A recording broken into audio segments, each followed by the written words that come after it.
All right, so I'm getting upset here at mortgage servicers, and here's why. They keep complaining that this forbearance or the barrier to forbearance for the consumer is so low that it's going to cost them so much money, and all these people are getting into forbearance, and oh my God, we're going to go under. Well, last week or the week before, Mark Calabria, the head of FHFA, came out and said, hey, we will, if somebody goes into forbearance, we will still buy that paper from you, but we're going to buy it at a discount.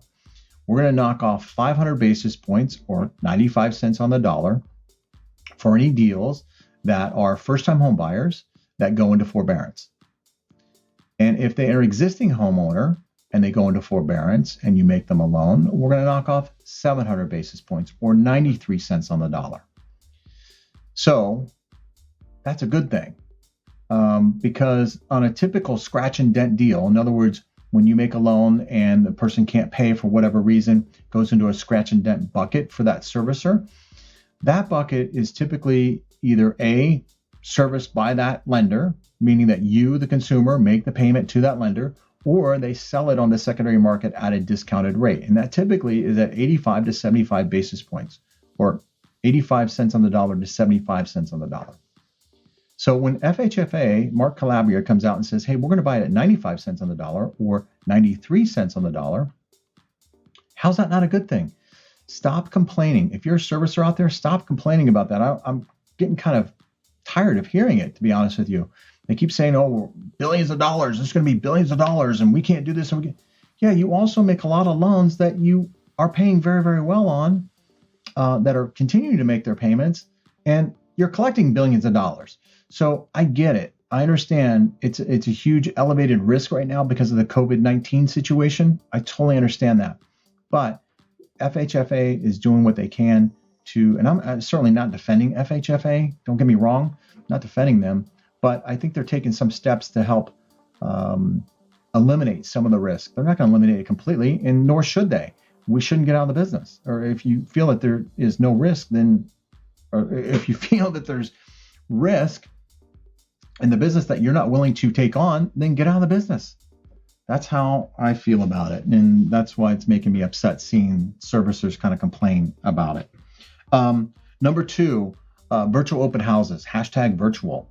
I'm seeing a lot of agents and even loan officers, for that matter, do these virtual open houses and doing them completely wrong. I mean, they're doing videos and then saying it's a virtual open house. No, it's a video. It's a video of a house, somebody walking through the house. You can't ask questions. You can't interact with it. It's not virtual. Not virtual at all. It's just a video. So please stop saying it's virtual. It's good that you're doing videos, though. Let me preface that. Number three here, rates have stabilized. That's a good thing. In fact, today, mortgage-backed security, there's a new bucket, 2% bucket coupon, which is good. It was at 2.25%, now 2%. So they lowered it. What does that mean? Well, that tells me that the long-term projection for low interest rates is very, very good. They wouldn't create a coupon at a 2% bucket or coupon if they didn't feel interest rates were going to remain low for quite some time. They don't go to that trouble to create a new bucket to put low interest rate loans into without them being there for quite some time. In fact, I've heard some reports or some estimates that rates, the Federal Reserve could keep rates at or near zero through 2023. That's a long time from now for sure. So I've been saying it for quite some time. I don't see rates going anywhere. I see them stabilizing, maybe even coming down. I do see them coming down here a little bit because of this new coupon bucket that we can put mortgage-backed securities into. That also ties into the first part of this segment, which is that widens that margin slightly to the servicers, which will help them cover some of the costs on these first payment defaults or these scratch and dent loans, right? So at these low interest rates, when they make a loan, and now they've got a wider margin on it to absorb that, plus you've got FHFA saying we're going to buy these loans from you, still able to securitize them at a discounted rate, but not quite as deep of a discount as you would in the open market, therefore mitigating some of those losses against the servicers. So it's a good thing. It's a good thing. And by the way, with that being said, it wasn't that long ago that everyone was complaining that they were getting foreclosed upon. Now we've got a vehicle to keep people in their homes and we've got servicers complaining about it. I think keeping people in their homes is helping to stabilize the housing market and the home values. I mean, let's think about this for a minute. We've got 20% unemployment. Think about if, and at the height in 2008, we were at 10% unemployment and we had all those foreclosures.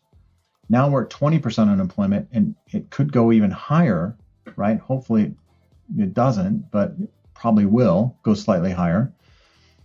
Think of all those people, if all those people, that's not very good English, but if all those people were in foreclosure right now, think about that, what that would be doing to the market right now. So the forbearance thing is a good thing. I know it's a little expensive right now, but it's been mitigated somewhat. Not going to eliminate all the costs. And if you think that we can eliminate all the costs, or you think that we should eliminate all the costs, then your appetite for that risk isn't there, and you should probably get out of the business of the servicing. That's my opinion. So with that, I'll end it on that.